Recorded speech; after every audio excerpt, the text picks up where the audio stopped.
우리는 종종 하나님께 이런 기도를 할 때가 있습니다. 하나님, 이번에는 저에게 더 큰 축복을 주세요. 더 큰 능력을 주시고, 더 많은 돈을 주시고, 더 많은 인맥, 더 많은 인프라가 필요합니다. 하나님, 이번에 저한테 꼭 주셔야 합니다. 우리는 종종 하나님께 이런 기도를 할 때가 있습니다. 사랑하는 성도님들, 이런 기도는 잘 응답이 됩니까? 잘 응답이 되지 않습니까? 우리는 경험상 알고 있죠. 하나님, 더 큰 축복을 주세요. 더 큰 능력을 주세요. 이런 기도에는 하나님께서 잘 응답을 해주지 않으십니다. 우리 경험상 기도의 응답이란 것이 우리 가운데 잘 나타나지 않습니다. 왜 잘 되지 않을까요? 하나님은 우리에게 아무런 관심이 없으십니까? 하나님은 우리의 기도를 들어주지 않으십니까? 하나님께서 우리를 어떻게 생각하시는지 성경에서 한번 찾아보도록 하겠습니다. 우리의 요한복음 3장 16절, 너무나 또 익숙한 말씀입니다. 우리 함께 선포하도록 하겠습니다. 시작. 하나님이 세상을 이처럼 사랑하사 독생자를 주셨으니 이는 그를 믿는 자마다 멸망하지 않고 영생을 얻게 하려 하십니다. 아멘. 하나님은 우리를 어떻게 생각하십니까? 사랑해 주십니다. 아멘. 하나님은 우리를 얼마큼 사랑해 주십니까? 독생자 예수님을 아낌없이 우리 가운데 주실 정도로 하나님은 우리를 사랑해 주십니다. 그러므로 하나님의 가장 큰 관심사는 무엇일까요? 하나님은 어떤 것에 귀 기울이시고 어떤 것에 집중하시고 어떤 것에 눈길을 주실까요? 하나님은 우리에게 가장 큰 관심을 주십니다. 할렐루야.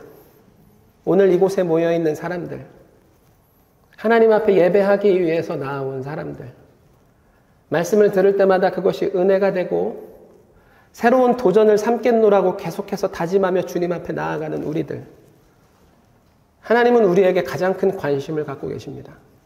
우리가 하는 생각, 우리가 하는 기도, 우리가 하는 간구, 그것은 하나님께 가장 큰 기쁨이고 하나님은 우리가 하는 모든 기도를 놓치지 않으십니다. 다 알고 계시고 다 듣고 계십니다. 할렐루야. 이런 하나님에 대한 믿음이 여러분 가운데 있게 되기를 예수님의 이름으로 축복합니다. 그런데 우리가 종종 하나님 더 큰 축복이요, 더 큰 능력이요 하면서 주님 앞에 기도할 때 이상하게도 하나님은 우리 가운데 큰 응답을 주시지 않으십니다. 그 이유가 무엇일까요? 아이를 키우다 보면은 하나님께서 우리를 어떻게 생각하시고 우리 삶을 어떻게 인도해 가시는지 조금은 엿볼 수 있습니다. 다 알지는 못하지만 제가 아이를 보면서 아이를 키우면서 느끼게 돼요. 아, 하나님이 이런 마음이셨겠구나. 하나님이랑 우리랑 격차가 이렇게 큰데 아, 하나님은 나를 보면서 이런 마음을 가지시겠구나. 저는 종종 생각을 합니다. 제 첫째 아이가 6살이거든요. 그리고 제 둘째 아이가 3살입니다. 6살짜리 첫째가 가위를 들면 저는 그렇게 크게 신경 쓰지 않습니다. 왜요? 잘 다루니까요.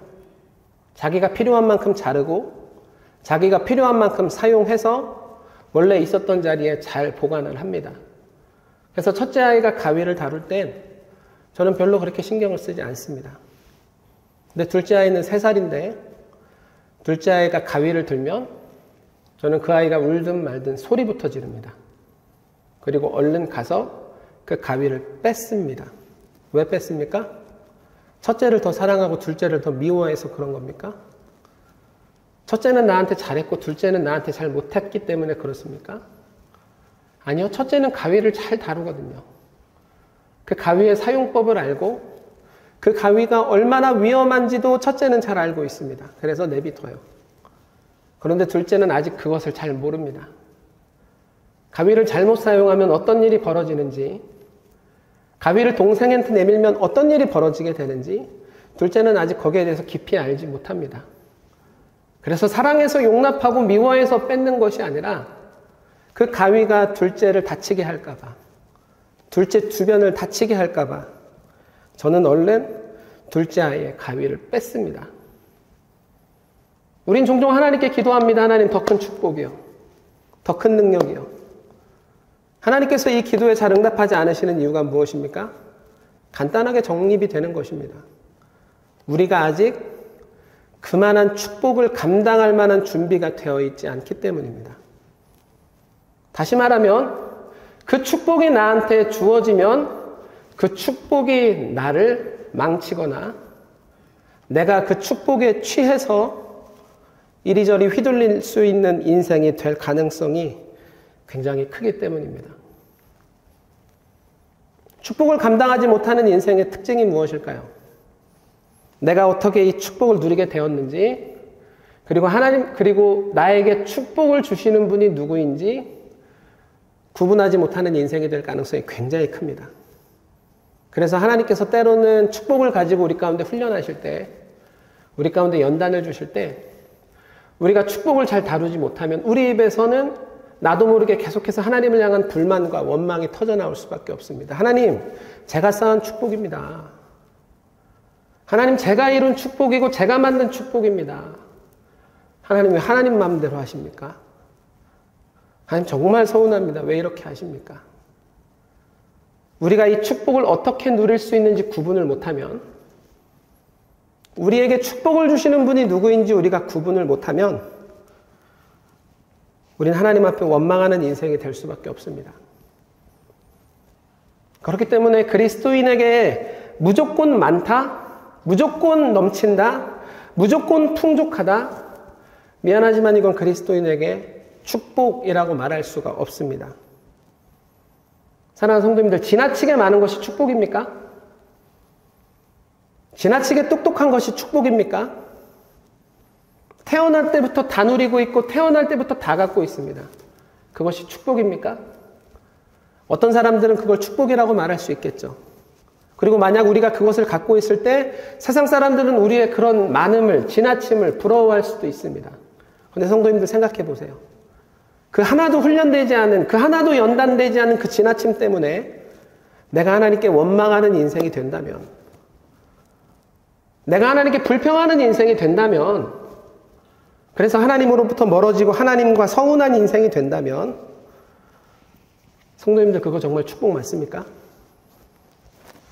내 옆에 있는 것, 내가 마음대로 누릴 수 있는 것, 그거 정말 축복 맞습니까? 반대로 생각해 볼까요? 만약 내가 나에게 있는 모든 축복의 이유를 분별해요. 하나님께서 주셨다. 하나님께서 교회를 위해 사용하라고 주셨고, 하나님께서 영혼을 위해 섬기라고 주셨고, 이것을 위해서 복음을 전해지는 일에 이 축복과 이 능력을 사용하라고 나에게 주셨다. 만약 우리가 축복의 이유와 축복을 주시는 분이 누구인지 구분합니다. 분별합니다. 그래서 어떤 축복 앞에서도 흔들리지 않고 어떤 축복 앞에서도 취하지도 않으며 축복이 내 앞에서 사라지거나 없어질 때 하나님을 원망하지 않습니다.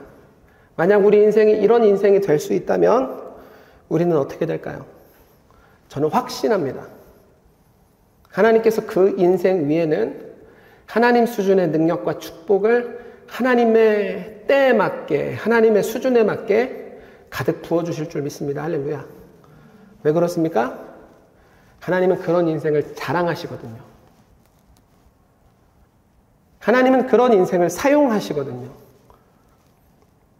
성경을 보면 우리에게 익숙한 인물들이 굉장히 많습니다.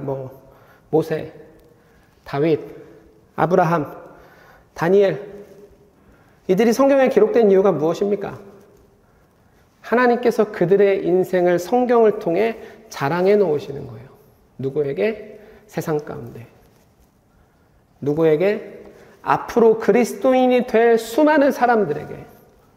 세상아, 잘 봐라. 믿음 하나로 움직이는 사람이 여기 있다. 세상아, 잘 봐라. 말씀 하나 때문에 순종하는 사람이 여기 있다. 내가 이런 인생을 채울 것이고, 내가 이런 인생을 인도할 것이고, 내가 이런 인생을 부족함 없게 할 것이다. 하나님은 축복이 무엇인지, 그리고 축복을 주시는 분이 무엇인지 구분하는 인생을 자랑하십니다. 그리고 성경에 기록한 것처럼 사용해 주십니다. 오늘 저는 저의 말씀이 여러분 가운데 한 가지 삶의 지침이 되기를 바라는데, 축복에 집중하지 않고 축복을 주시는 하나님께 집중하는 인생이 되기를 예수님의 이름으로 축복합니다. 옆에 있는 분들에게 한번 이렇게 축복해 줄까요? 어떤 축복도 크게 어떤 축복도 감당하는 인생이 됩시다. 아멘. 이것이 오늘 설교의 목표입니다. 축복에 취하지 않고 축복에 휘둘리지 않고 어떤 축복 앞에서도 그 축복에 매몰되지 않고 축복이 아닌 축복을 주시는 하나님을 바라볼 수 있는 인생. 우리 성도님들이 이런 인생이 되기를 예수님의 이름으로 축복합니다. 오늘 본문을 보면은 아브라함의 아들 이삭이 등장합니다. 하나님께서 아브라함을 성경에 기록해 놓으신 이유가 뭘까요? 저는 저 나름대로 아브라함이 성경에 기록된 이유를 생각해 보았습니다. 하나님께서 아브라함을 성경에 기록하신 이유는 하나님께서 한 인생을 어떻게 선택하시는지, 그리고 그 한 인생을 어떻게 세워가시는지, 그리고 그 한 인생을 어떻게 하나님의 뜻대로 사용해 가시는지 보여주기 위함입니다. 사랑하는 성도님들, 혹시 여러분 가운데 내 인생은 하나님께 쓰임받고 싶다라는 소원이 있습니까? 만약 여러분 가운데 그런 소원이 있다면 성경에서 아브라함이 어떻게 살아가는지 주의 깊게 살피는 여러분이 되기를 축복합니다. 아브라함이 성경에서 어떤 결단을 하고 어떤 도전을 하고 어떤 믿음을 갖기로 움직이는지 여러분이 성경을 통해서 아브라함을 확인하고 그와 비슷하게 살아가기로 결단하고 또 성령님께 하나님, 나도 이런 인생이 되게 하십시오 소망한다면 하나님은 우리를 아브라함처럼 선택된 인생, 준비된 인생, 사용하시는 인생으로 만들어 가실 것입니다. 그렇다면 하나님께서 이삭을 기록한 이유는 무엇일까요? 이삭은요, 아브라함과 같은 어마어마한 연단이 따로 없었습니다. 아브라함은 정말 많은 연단을 걸어왔거든요. 정말 많은 시험을 거쳤고 정말 많은 훈련 속에서 축복이 무엇이고 축복을 주시는 분이 누구인지 아브라함은 구분했습니다. 그래서 그만한 축복을 하나님께서 허락을 하신 거고요. 그런데 성경을 보면 이삭의 경우는 그런 게 거의 없습니다. 연단이 있고 훈련이 있지만 아브라함에 비해서 턱없이 부족한 것이 사실 이삭의 삶입니다. 그래서 이삭의 축복은 사실상 태어날 때부터 주어진 거였어요. 아버지로부터 물려왔고 아버지의 축복이 이삭에게 그대로 전해진 것입니다. 그렇기 때문에 이삭은 우리에게 어떤 영적인 태도를 보여주는 것입니까? 1세대의 축복이 2세대에게 그대로 흘러들어올 때 2세대는 어떻게 그 축복 앞에서 취하지 않을 수 있는가? 1세대가 만들어 놓은 축복이 2세대 가운데 그대로 들어올 때 2세대는 그 축복에 휘둘리지 않고 어떻게 그 축복을 하나님을 위해서 사용하고 하나님을 위해서 드릴 수 있는 인생이 될 수 있는가? 이것을 우리 가운데 가르쳐 주시기 위해 하나님은 이삭이라는 인생을 기록해 놓으셨습니다. 오늘 본문 12절과 13절 우리 함께 읽어보도록 하겠습니다. 시작!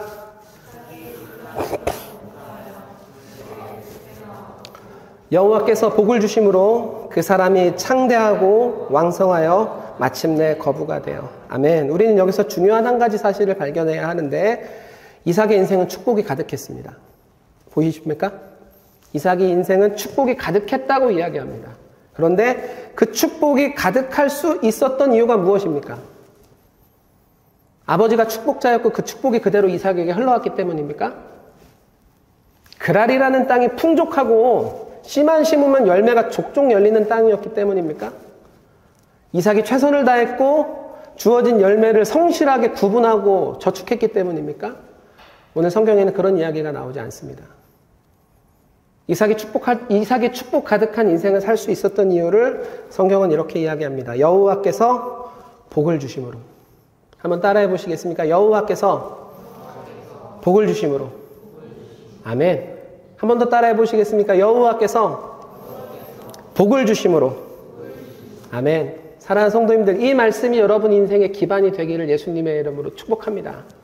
아까 우리가 살펴봤듯이 하나님은 우리를 어떻게 생각하십니까?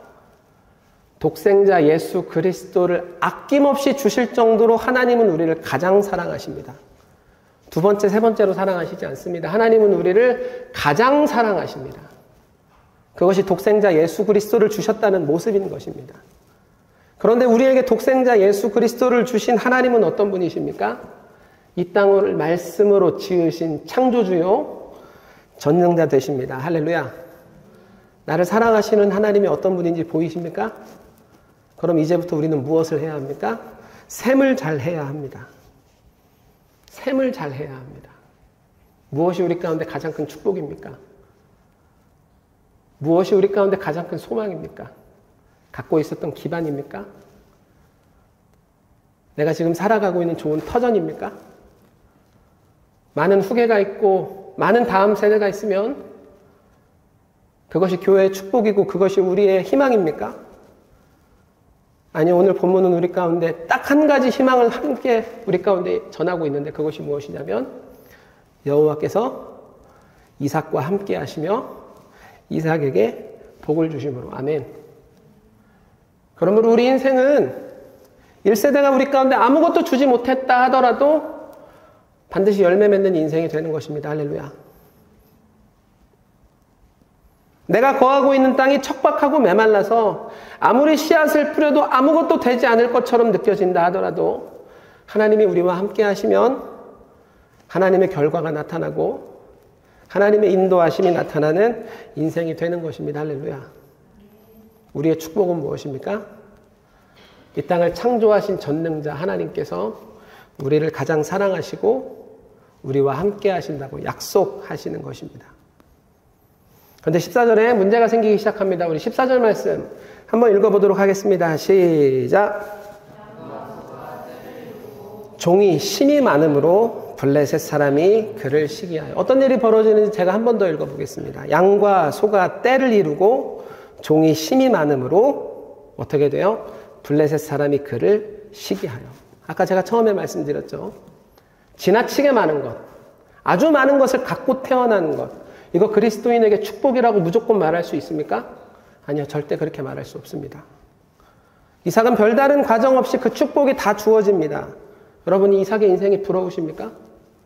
이삭 같은 인생이 되고 싶으십니까? 그런데 이삭 인생에 어떤 일이 벌어집니까? 그 축복으로 인해서 블레셋이 이삭을 시기하고 질투하는 일이 벌어지게 됩니다. 그리고 이 시기와 질투가 얼마나 강했는지 어떤 일이 벌어지냐면 이삭이 갖고 있었던 우물을 다 빼앗기게 됩니다. 아버지 때부터 자기가 판 모든 우물을 다 빼앗기게 됩니다. 지금도 사막에서 우물은 굉장히 중요한 가치입니다. 농사를 지을 때 아주 필요하다고 하더라고요.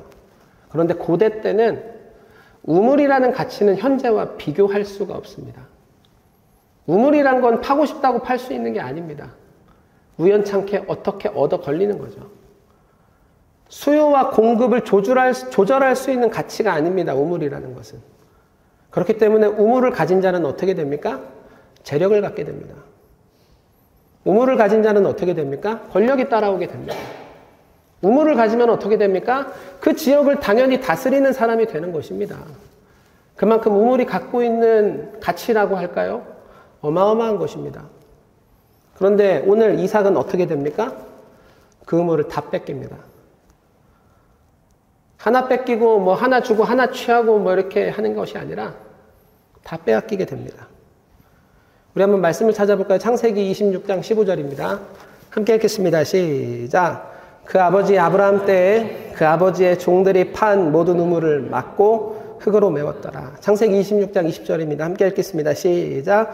그랄 목자들이 이삭의 목자와 다투어 이르되 이 물은 우리의 것이라 하매 이삭이 그 다툼으로 말미암아 그 우물 이름을 에색이라 하였으며. 아멘. 우리가 오늘 이 본문에서 집중해야 될 것은 이삭의 태도입니다. 여러분, 우물이 얼마나 큰 가치인지 보셨죠? 어느 정도 이해를 하셨죠? 그런데 이것을 다 빼앗기는 순간 이삭은 하나님 앞에서 어떤 태도를 보여줍니까? 이삭은 하나님 앞에서 어떤 이야기를 합니까? 이삭은 하나님 앞에서 어떤 감정을 갖습니까? 원망합니까? 불평합니까? 하나님, 제 우물입니다. 제 아버지의 우물이고 그때부터 지금까지 우리가 사용하던 우물입니다. 하나님, 어떻게 하나도 아니고 다 뺏길 때까지 아무것도 안 하십니까? 이삭은 하나님 앞에서 원망합니까? 불평합니까? 아니요, 성경 어디를 뒤져봐도 이삭이 하나님 앞에서 불평했다는 이야기는 요만큼도 나오지 않습니다. 속으로 원망은 했으나 그 원망이 하나님께 들키지 않은 걸까요? 아니요. 우리 하나님은 어떤 분이십니까? 우리의 마음과 중심 그리고 생각을 감찰하시는 분이십니다. 하나님께서 우리 마음과 중심 생각을 감찰하시면 어떤 일이 벌어지는지 성경을 통해서 한번 봅시다. 창세기 18장 15절 함께 읽겠습니다. 시작. 사라가 두려워서 부인하여 이르되 내가 웃지 아니하였나이다. 이르시되 아니라 네가 웃었느니라. 하나님께서 아브라함과 사라에게 약속하십니다. 자녀를 줄게. 그런데 아브라함과 사라는 자기들의 나이가 너무 많은 것을 알고 결국 하나님의 그 말씀을 비웃어 버립니다. 속으로. 겉으로 하지 않습니다. 속으로. 그런데 그 속으로 비웃은 그 중심과 그 마음이 어떻게 됩니까? 하나님께서 감찰하시고 다 아시고 그 모든 것을 성경에 기록해 놓으십니다. 그런데 참 희한하게도 성경은 이삭의 마음이 이랬다 저랬다 아팠다 슬펐다 원망했다 불평했다 이렇게 기록하지 않습니다. 왜 그렇습니까? 저는 확신합니다. 이삭이 정말로 괜찮았기 때문입니다. 할렐루야. 우물이 2개가 메워지든 아니면 우물이 3개가 메워지든 저는 생각합니다. 이삭은 저는 정말로 괜찮았을 것이라 생각합니다. 제가 이삭의 마음을 이렇게 확신하는 이유가 무엇입니까? 이삭의 아버지 아브라함을 보면 알 수가 있습니다. 우리 창세기 13장 8절과 9절을 한번 읽어보도록 하겠습니다. 창세기 13장 8절과 9절을 보면은 아브라함이 재물 앞에서 그리고 재물로 인한 분쟁 앞에서 어떤 태도를 하나님 앞에서 보이는지 기록되어 있습니다. 우리 함께 읽어보도록 하겠습니다. 시작. 아브라함이 롯에게 이르되 우리는 한 친족이라 나나 너나 내 목자나 네 목자나 서로 다투게 하지 말자. 네 앞에 온 땅이 있지 아니하냐. 나를 떠나가라. 네가 좌하면 나는 우하고 네가 우하면 나는 좌하리라. 아멘. 이삭의 아버지 아브라함과 이삭의 삼촌 롯 사이에서 축복으로 인한 분쟁이 일어나게 됩니다.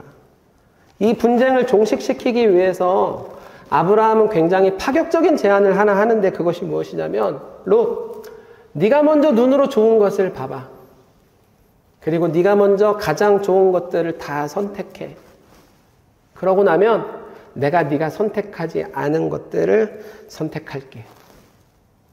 롯은 삼촌의 말을 아주 잘 듣습니다. 그래서 가장 좋은 것들을 다 선택하고 아브라함은 그렇지 않은 것들을 선택합니다. 여러분, 아브라함의 윗사람입니다. 그쵸? 아브라함이 삼촌이고 아브라함이 지금까지 롯을 지키고 보호했습니다. 그런데 아브라함은 어떻게 이런 선택을 할 수 있었던 거예요? 어떻게 이런 결정을 서슴없이 내릴 수 있었던 거예요? 아브라함은 분명히 알고 있었던 것입니다. 무엇을? 비옥한 땅보다 하나님이 함께 하심이 축복이다. 아멘. 사방에 강이 흘러도 하나님이 함께 하시는 것이 더 큰 축복이다. 할렐루야. 아브라함은 기억하고 있었던 것입니다. 내가 어디를 가든 하나님이 함께 하시면 그것이 축복이고 내가 어디에 거하든 하나님이 그 속에서 나와 함께 하시면 그것이 나의 능력이고 그것이 나의 소망이다. 이것이 아브라함이 갖고 살았던 말년의 태도, 믿음. 그 말년에 보여줬던 믿음과 태도는 고스란히 누가 보았을까요? 아들 이삭이 보았겠죠. 그 믿음을 닮아갔겠죠. 그 태도를 따라갔겠죠. 그때 신앙을 전수해 줄 수 있는 사람은 가족밖에 없으니 아버지의 오로지 그 신앙이 이삭 가운데 쭉 들어갔을 것입니다. 그렇다면 이삭도 동일한 선택을 하지 않았을까요? 우물을 다 잃어버린 건 엄청난 손실이 맞다. 우물은 어디서도 쉽게 구할 수 있는 것이 아니다. 그러나 그 우물도 결국 하나님께서 나에게 주신 것이다. 그러므로 내가 지금 우물을 잃어버렸다 하더라도 그 우물을 주신 나의 하나님은 앞으로 나에게 더 큰 축복을 주실 수 있는 나의 근원이요, 나의 소망이요, 나의 능력이다. 이것이 이삭의 믿음이 아니었을까요? 이런 믿음이 여러분 가운데 있게 되길 축복합니다. 그럼 우린 축복 앞에서 축복 때문에 축복에 취하고 축복에 매몰되지 않습니다.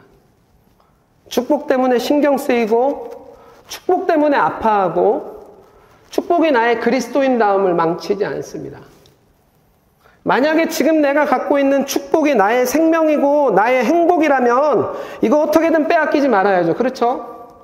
누가 이것을 가져가려고 하면 그 사람 물고 때리고 어떻게든 멀리하게 해야죠. 그것을 지켜야죠. 그런데 아브라함이 보여주는 태도, 이삭이 보여주는 태도, 성경에 나오는 수많은 인물들이 우리 가운데 보여주는 태도는 무엇입니까?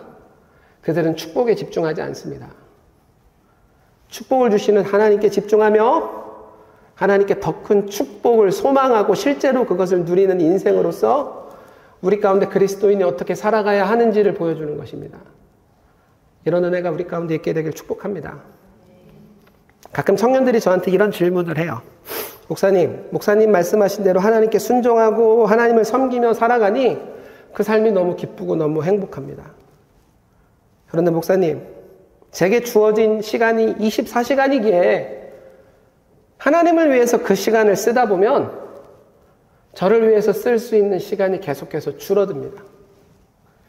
다른 사람들은 오로지 자신의만을 위해서, 자신의 성공만을 위해서, 자신의 기반만을 위해서 시간을 쓰는데 저는 그렇게 하지 못하니 뒤처질까 봐 겁이 나요.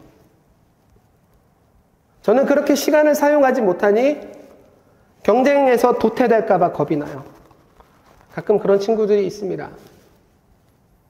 그럴 때마다 저는 그 친구들한테 이렇게 이야기해 줍니다. 맞아. 하루는 24시간이고 너가 하나님께 그만큼 시간을 쓰면 너를 위해서 쓸 수 없는 시간이 줄어드는 거 맞아. 그건 팩트야. 그래서 하나님을 위해서 충성하는 사람들을 보면 나 그런 사람 많이 봤어. 하나님 때문에 자기가 목적하고 자기가 계획하는 것들이 2년, 3년 늦춰지는 사람들 나 교회 안에서 많이 봤어. 그런데 청년아, 그럼에도 불구하고 나는 네가 우리의 시간을 하나님께 드릴 줄 아는 사람이 되기를 원해. 그럼에도 불구하고 나는 내가 가진 축복을 하나님께 돌려드릴 수 있는 인생이 되기를 바래. 왜냐하면 하나님 때문에 우리 인생이 2년, 3년 늦춰질 수 있지만 우리 하나님은 우리의 인생을 20년, 30년 당기실 수 있는 분이거든. 능력의 하나님이거든. 소망의 하나님이거든. 축복의 근원이고 축복의 통로이시거든. 그렇기 때문에 청년아, 셈을 잘해라. 2년, 3년이 아까우냐? 그 이상 20년, 30년. 아니, 그것과는 비교할 수 없을 가치로 우리 인생을 당겨주시는 하나님이 소중하냐? 말씀을 마치도록 하겠습니다. 사랑하는 성도님들, 말씀을 들으면서 생각해 보시기를 바랍니다. 내가 내 인생의 축복이라고 말하는 것은 무엇입니까? 지금 내 손에 있고 내가 오밀조밀, 조물조물하면서 만들어가고 있는 나의 계획입니까? 아니면 이것조차 나에게 주셨고 앞으로 더 큰 것을 나에게 주실 수 있는 하나님이 나의 축복입니까? 셈을 확실히 하는 여러분이 되기를 축복합니다. 축복에 집중하지 않고 축복을 주시는 하나님께 집중하는 인생을 하나님은 자랑하실 것이고 사용해 주실 것이고 그가 어떤 축복에도 흔들리지 않으니 하나님은 우리가 상상할 수 없는 수준의 축복을 그에게 부으시며 이 땅 가운데 하나님의 도구로 사용해 주실 줄 믿습니다. 우리 마음을 갖고서 함께 기도하도록 하시겠습니다.